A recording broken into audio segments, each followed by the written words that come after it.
I think 30 seconds is up. Did you tell your favorite Easter memories? Does anybody have anything crazy? Like, did they ever get, like, attacked by the Easter Bunny or anything like that? You get attacked by the Easter Bunny every year? Dang. I didn't know that the Easter Bunny was like that. I didn't know he attacked people. It's kind of crazy. The Easter Bunny is not real, is what he said. So if you have a disagreement, you can take that up with him later. I would watch out because I heard the Easter Bunny attacks people, so maybe don't call him not real. But I'm so glad you guys are all here tonight. Guys, tonight, if you've been here over the last month or so, Matthew, Tanner, can you stop screaming at people across the room? Thank you. All right, so if you've been here the last couple weeks, you would know we've been in this series called The Comeback Kid, right? And we've been talking about the idea of comebacks, right? And a comeback, Tanner, Matthew, are you guys going to be all right? All right.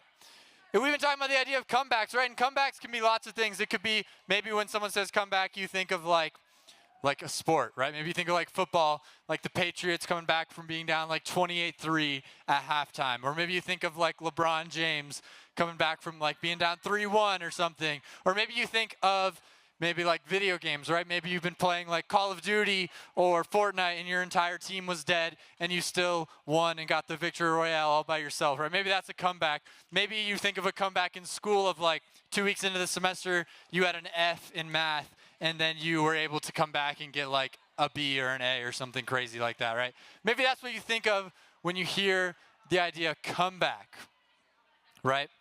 You can think of lots of different things.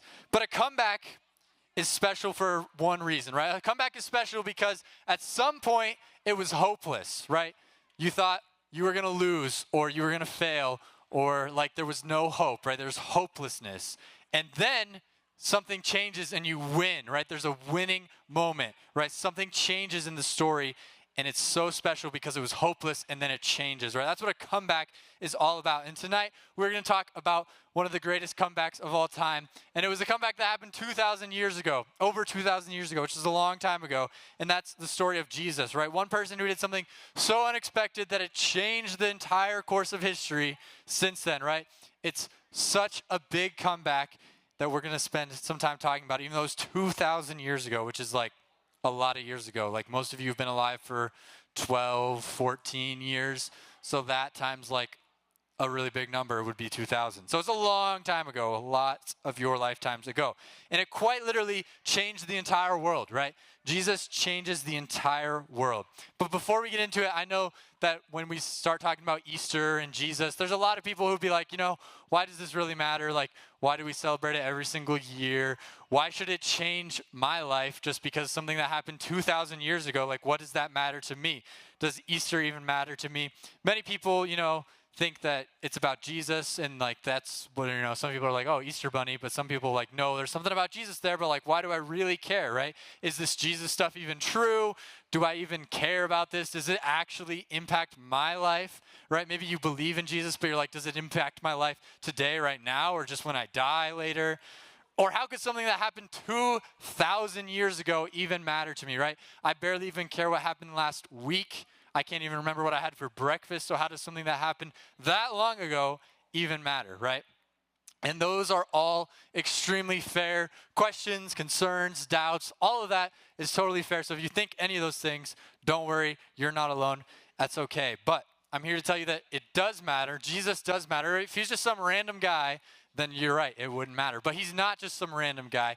He matters. And he had this incredible comeback. And he mattered so much that 2,000 years later, billions of people have been following him, right? 2,000 years ago, he started this movement with like 12 friends.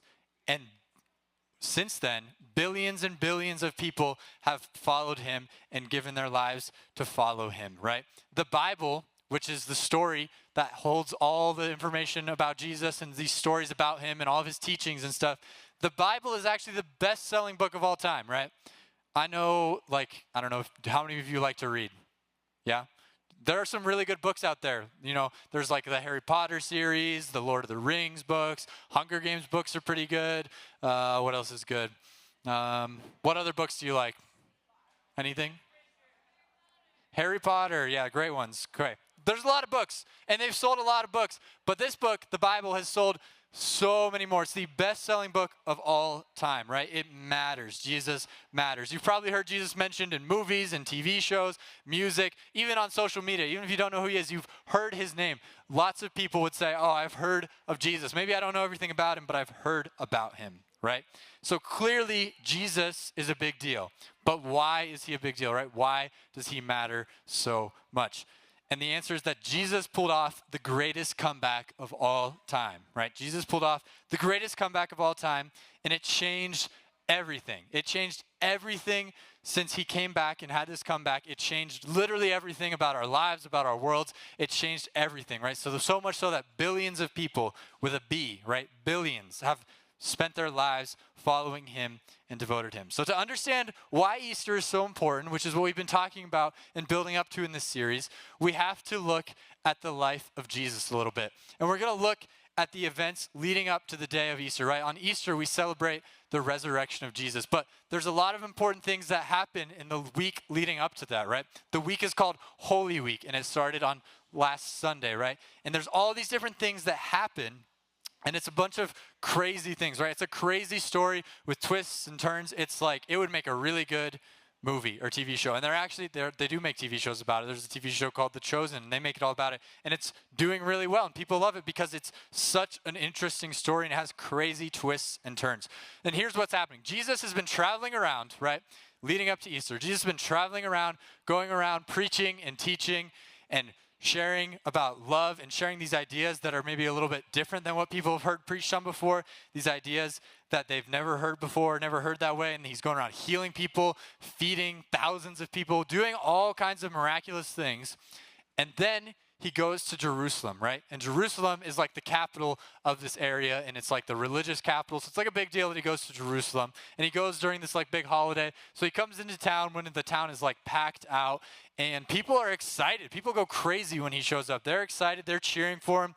But not everybody is a big fan. Not everybody is excited that he's there. Some people are very upset, right? There's these religious leaders who don't really like Jesus. And honestly, they're worried about losing their influence. They're worried about their religion being threatened because they're worried about Rome, okay? Rome, okay, if you ever heard of the Roman Empire, these people in Jerusalem were living under the rule of the Roman Empire. So they were worried that, oh, this guy, Jesus comes in, he's kind of crazy. He's like doing some weird stuff. We don't really know what this is all about. What if Rome like comes in and gets mad at us because Jesus is here, and then we all get in a bunch of trouble? So they're worried about their own safety, and they're worried about losing their influence over other people. So they decide, these religious people get together and they're like, you know what? Let's have him killed. Let's just get rid of him. Then we don't have to worry about him. If he's dead, he's not a problem to us. So these people come together, and then what happens next, it's kind of like dominoes, right? These books, okay, they're books obviously because dominoes are really hard to see. So I was going to use dominoes, but then you wouldn't be able to see. And it turns out giant dominoes are really hard to find. So we're using books. Imagine these are dominoes. But these dominoes start falling around him that lead to his death, right? First up, Jesus has this friend. His name is Judas, and he betrays him. He sells him out for 30 pieces of silver, right? That's the first domino that falls. And then Jesus is arrested. And he's given these unfair trials where they come to him and they're like, Jesus, it doesn't really look like you did anything wrong, but they just kind of make up these charges and they say, oh yeah, you're guilty. You did bad things, even though he literally did nothing wrong. And then he's sentenced to death by crucifixion, right? He's sentenced to die on a cross. Crucifixion was reserved for the worst of the worst, like the absolute worst criminals in the world. That's how they would kill him, with crucifixion. And that's what they sentenced Jesus to. They say, we're going to hang you on a cross. And then on what's called Good Friday, he is hung up on a cross. He's nailed to a cross. You guys have all seen what the cross looks like. It's like a plus sign, but it's a little higher. He's hands and feet nailed to this cross, and he hangs up on that cross until he dies. He breathes his last breath, and then they stab a spear through him to make sure he's really dead. And his followers are all there.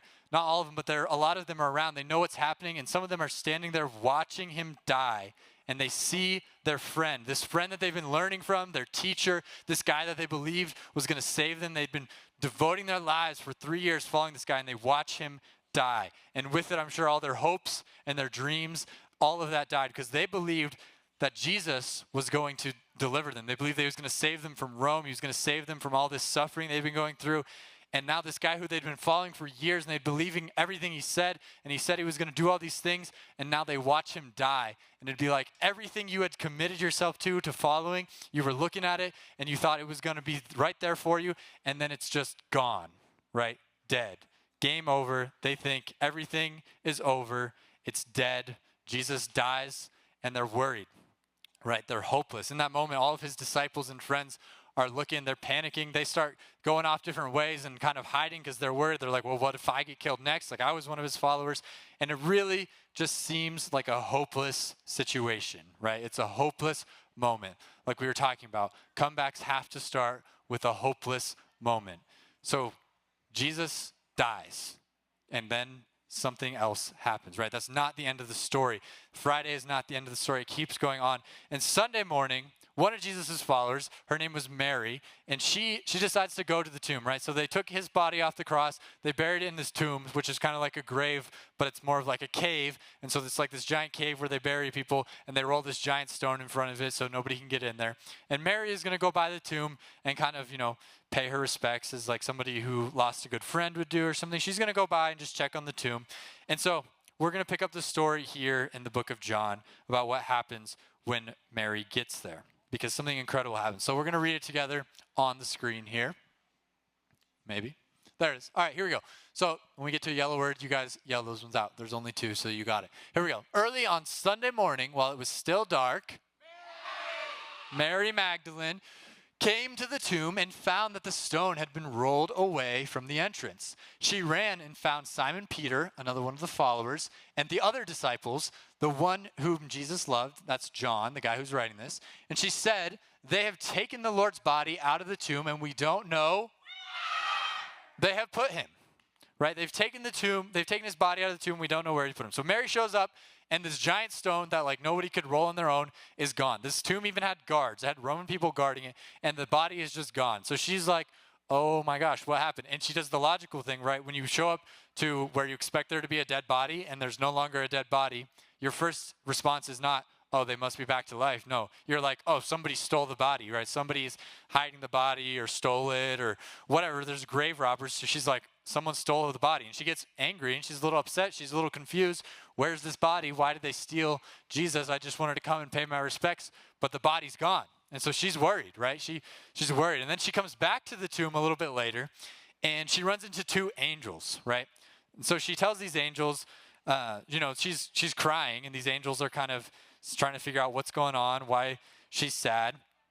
And what they tell her is, they're trying to explain what's going on. And then she goes away from these angels, and something even crazier, right? Imagine you see 2 angels. That's got to be pretty crazy. And then something even crazier than that happens the very next moment. So she turns around from talking to the angels, and this is where we're going to pick up the story a few verses later. Check it out. Maybe. There we go. Okay, so she turned to leave, right? She's talking to these angels, and she's like, okay, we're done here. And then she turns to leave, and she saw someone standing there. It was... But she didn't recognize him, right? She's like, okay, it's Jesus, but I don't know who that is. She just saw him. Probably maybe he looked a little weird or something. He says, dear woman, why are you crying? Jesus asked her, right? So Jesus is talking to her. He says, why are you crying? And she says, and then he goes on. He says, who are you looking for? She thought he was the gardener, right? So she thinks he's just some worker or something. She's like, clearly I'm crying. Why is this dude trying to talk to me right now? And she says, sir, if you have taken him away, tell me where you have put him, and I will go get him. So she's like, look, I'm trying to go get the body. Like, just let me know where you did with him. And then it goes on, and he says, Mary, Jesus said. She turned to him and cried out, Rabboni, which is Hebrew for teacher, right? So she says, teacher. She realizes Jesus is alive, right? Imagine her face. You literally are there mourning, crying over this man that you've been following for years being dead. And now you can't even find his body. And all you want to do is find his body to pay your respects. And then you turn around and he's standing there alive, right? I'd probably pee my pants. It's the first thing I'd probably do, because I'd be like, what the heck? But she is just overcome with joy, and she cries out, teacher. And she's just so excited. And this moment is huge. This moment changes everything, right? He went from being dead to being alive, right? He is alive, and someone has seen him now. And it's a big deal that it was Mary because she's a woman. And at the time, in this culture, women were not highly respected. Their word didn't mean much in court, right? It's a big deal. Jesus is showing that he values everyone equally, right? Because the culture didn't really value women that well. But he shows, I value everyone equally, and no matter who they were, no matter where they came from, he breaks all the cultural boundaries, and he trusts Mary to go out and then share this news with the other disciples. He shows up to Mary first, and then she goes and she tells them all the great news that he had risen from the dead. And this is a part of a long list of incredible things that Jesus did and taught about, right?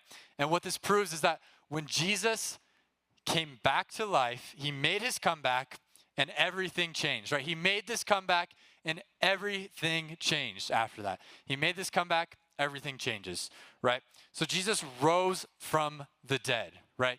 He brought it back. He rose from the dead, which goes on and it validated everything he said, because when he was here, he did all these teachings and he taught a lot of things. And by him resurrected from the dead, it proved that everything he did was true, that he was who he said he was, that he was God, right? It proved that his love for us was real. It was him sacrificing himself. It proved that he loved us so much that he was willing to die for each and every one of us.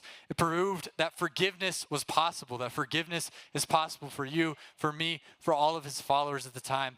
It proved that God's kingdom is here and that we can have hope, right? All these disciples were hopeless, and then they saw that Jesus had came back, and it provided hope. It brought hope back to them. And it proved ultimately that he has power over death and that his teachings are worth following. It proved that he could defeat death itself and that it was worth following what he was saying, that he was a man of his word, that he meant the things he said, right? Jesus' death was not an accident or surprise, right? It wasn't just like something that happened on accident. He died on purpose to show people what sacrificial love looked like, to show that God would stop at nothing to restore a relationship with you and with me and with every single one of us, right?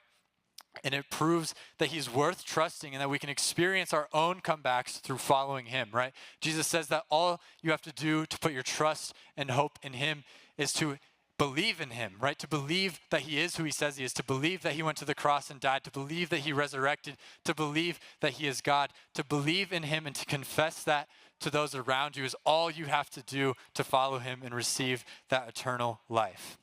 And now I want to go back real quick, because we're going to talk more about that eternal life here in a few minutes. And if you've never accepted or put your trust in Jesus, there will be an opportunity for you to do that in a few minutes. But first, I want to go back to a few weeks ago. If you were here 2 weeks ago, Eli shared this story about this guy named Lazarus. Do any of you guys remember that?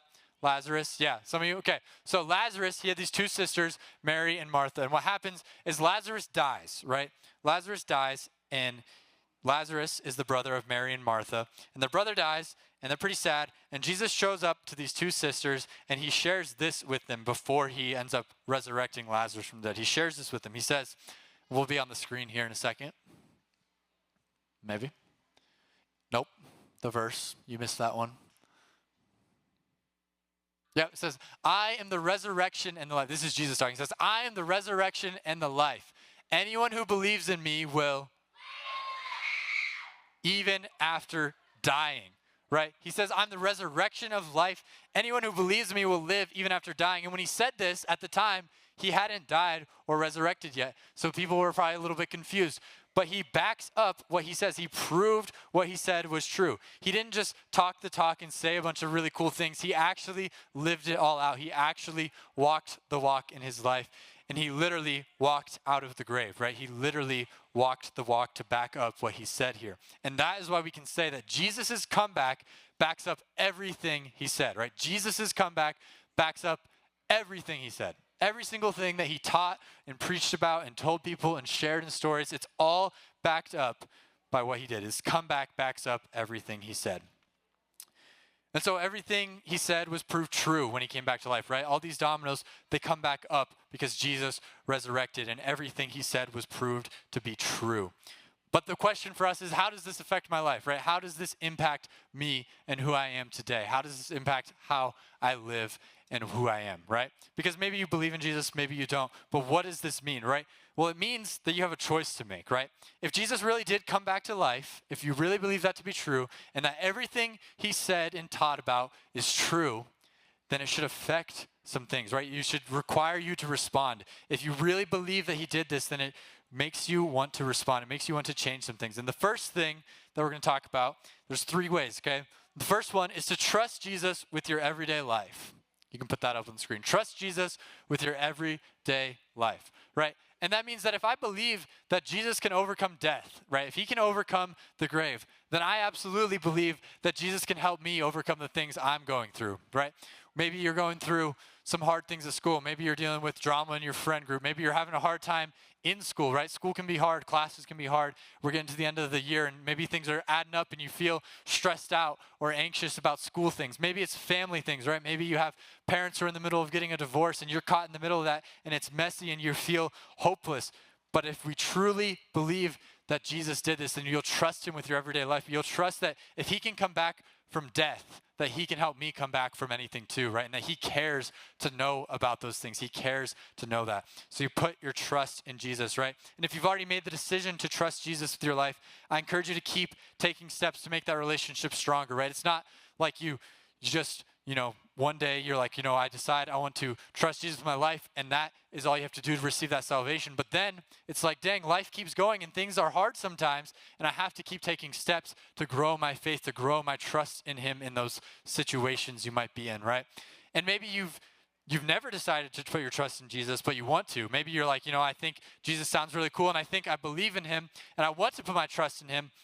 And we're going to have an opportunity for you to do that here in a few minutes. So if that's you and you're thinking about that, just keep thinking about that and keep thinking of, I want to do that. And then once you do that, keep coming back, keep working on that relationship and growing that. And maybe you haven't figured out what you think about Jesus. Maybe you don't know if you think he's real or not. And that's okay, right? If you don't know where you stand with Jesus yet, that's okay. That's an okay place to be. But all I would challenge you is just keep being curious, keep asking questions, keep learning, keep asking things, right? You can always be here at Garage, no matter if you believe or not. But I would just encourage you, if you don't believe, just challenge yourself to keep learning, keep being curious, keep asking about who Jesus is, and maybe at some point you'll have questions about that, and there's lots of people in the room who would love to help answer those questions, myself included, and all the leaders in here would love to hear your questions and your curiosities about Jesus.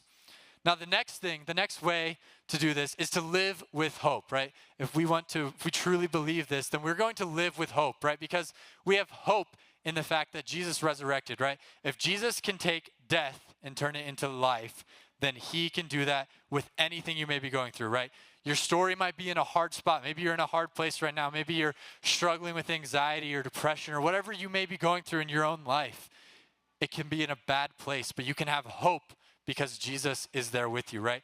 Jesus had his comeback, and he wants to help you have your comeback too, right? And the final way is to treat others with love, right? Treat others with love. If we want to follow him and do this and have this comeback affect our lives, then we're going to treat others with love, right? Jesus showed incredible love by dying for us. He was willing to go to the cross and die because of things he never done, right? He had never sinned or done anything wrong in his whole life, right? I know I've done a lot of things wrong, but he was willing to go and die on a cross for me and for you.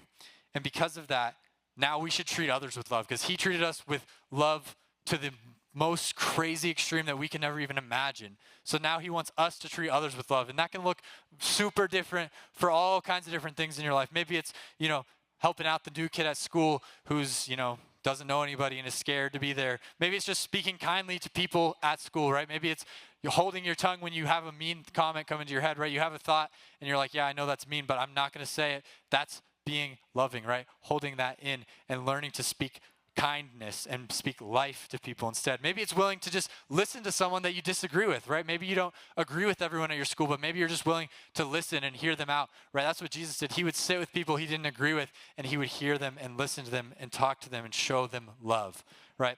Because following Jesus, it's a journey, right? It's a journey because, maybe you've been following Jesus for a long time. Maybe you've been following Jesus for a little bit of time, but no matter where you're at, it's a journey, and it's all about taking small steps every day, right? I bet if you talk to some of the leaders in the room who've been following Jesus for maybe 10, 20, 30, 40 years, times that are longer than you've even been alive, they would tell you it's all about taking small steps of faith, right? Small steps over time. That's how you build your faith. That's how you learn to follow Jesus, right? And so, in conclusion, just Jesus' comeback backs up everything he said, right? And the best part of that is that his comeback isn't just like a great story to hear. It's an invitation to us, right? It's an invitation to us all. And that is so, so cool. And as we're wrapping up here, I want you guys, we're going to have a time of prayer here in a second. And so I'm going to ask you guys just right now, if you could just bow your heads, close your eyes, and just pray with me for a minute. Now, I want to give those of you a chance who have maybe never put your trust in Jesus a chance to do that tonight, right? So if you are someone who you'd say, like, I don't really know if I have a relationship with Jesus, but I think I want to, right? I want to put my trust in him. Then we're going to pray a prayer tonight, and you can pray it, and you can kind of make it your own, change it in your head to whatever your words are, right? Your words are yours and mine are mine, but it's not about some magic prayer or some magic words. It's about creating a relationship, right? So maybe a prayer could go something like this. If you've never accepted Jesus and you want to do that tonight, just pray this with me in your head. You can say it out loud. You can mumble it under your breath. Whatever works for you, just pray this. Dear Lord, thank you for going to the cross for me. Thank you for being willing to die on the cross and sacrifice yourself for things you didn't do, but things that I've done, for the mistakes I have made. God, and thank you for not letting the story end there, but for resurrecting from the grave, for defeating death, for having the power to come back to life, to have the greatest comeback ever. I believe in you, God, and I want to put my trust in you. God, help me to learn how to follow you. Teach me how to follow you, Jesus. I want to follow you. I want you to be the Lord of my life. I want you to come into my heart, to save me from my sins, to save me from my mistakes. And I want to have eternal life with you. Jesus, teach me how to follow you. And now if you prayed that prayer tonight, you don't have to do anything special, right? There's nothing fancy or anything like that, but I would encourage you, I want you to be brave tonight. And in a few minutes, we're going to be in a time of worship. We're going to go into one more worship song. And everybody with your heads bowed and your eyes closed still. If you prayed that prayer tonight, I would encourage you to just go up to a leader somewhere in this room, right? There's lots of leaders. I'll be standing over on the side. There's tons of leaders all around the room. Just go up to one of them and share with them that you gave your life to Jesus tonight, because we want to be able to celebrate with you and pray with you and just welcome you in to the family of believers together. So I'm going to pray for us, and then we're going to get back into some worship. And I'd ask you to just, if you accepted Jesus, go and share that with a leader. If not, that's okay, because we are all here to worship Jesus. And no matter where you are in the room, I just pray that you would just spend this next worship song just reflecting on the fact that Jesus was willing to die on a cross for you, and remembering the fact that he resurrected from the grave to give you and me eternal life with him. So I'm going to pray for us, and then we'll get into that worship song.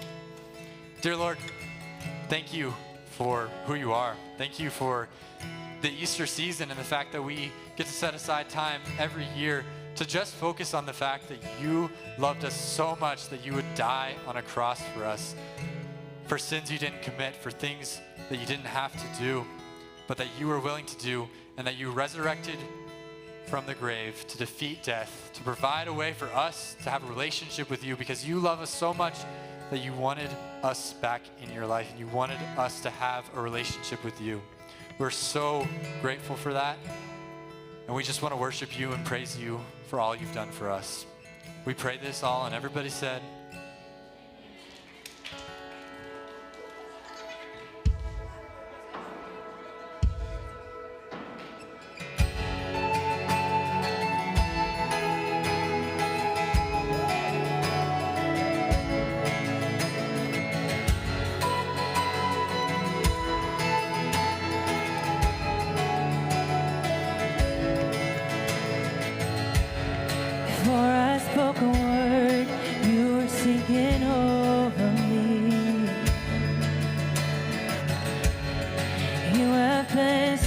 so good to me. Before I took a breath, you breathed your life in me. And you have been so kind to me. And oh, the overwhelming, never-ending, reckless love of God. Oh, it chases me down, fights till I'm found, leaves the 99, and I couldn't earn it, I don't deserve it, still you give yourself away. Oh, the overwhelming, never-ending, reckless love of God.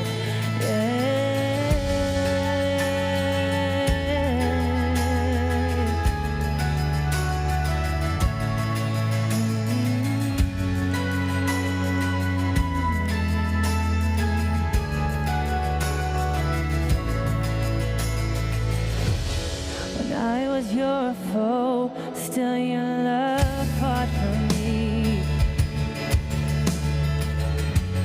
And you have been so good to me. When I found no worth, you paid it all for me. And you have been so kind to me. And oh, the overwhelming, never-ending, reckless love of God. Oh, it chases me down, fights till I'm found, leaves the 99, and I couldn't earn it, I don't deserve it, still you give yourself away. Oh, the overwhelming, never-ending, reckless love of God.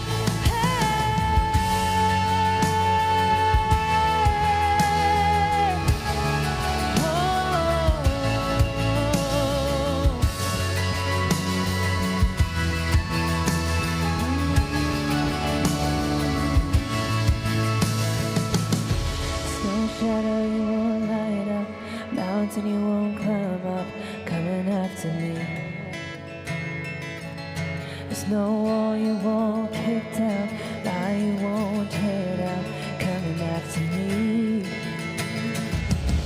There's no shadow you won't light up, mountain you won't climb up, coming after me.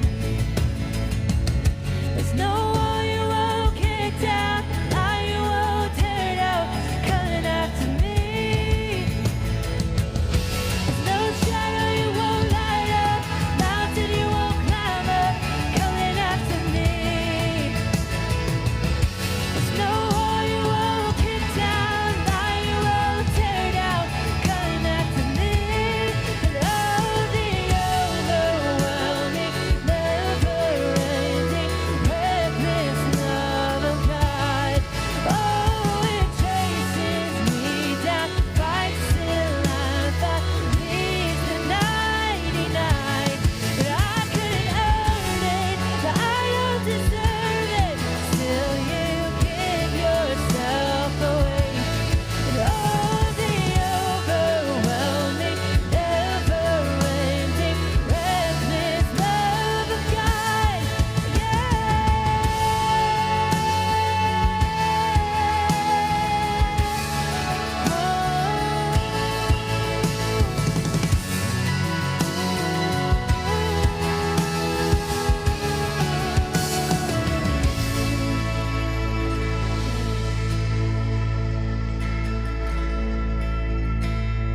Guys, a couple things. One, happy Easter. We do not have small groups this Sunday, but come to an Easter service. And number two, I've got three things. Number two, you are loved and prayed for, and you are accepted here just as you are. And number three, where's my friend Addie? Oh, Addie's back there. Guys, it is Addie's last night with us. She is going to serve in our military, and she is shipping out next week. So if you know Addie, give her a big hug. We love Addie, and we're going to miss her, and she's awesome. So everybody, can we just clap for Addie real quick? Yeah. Make sure you give her a big hug and tell her you appreciate her before you leave. Have a great night, guys. We will see you next Wednesday or the next Sunday after that, or at late night. See ya. Have a good night.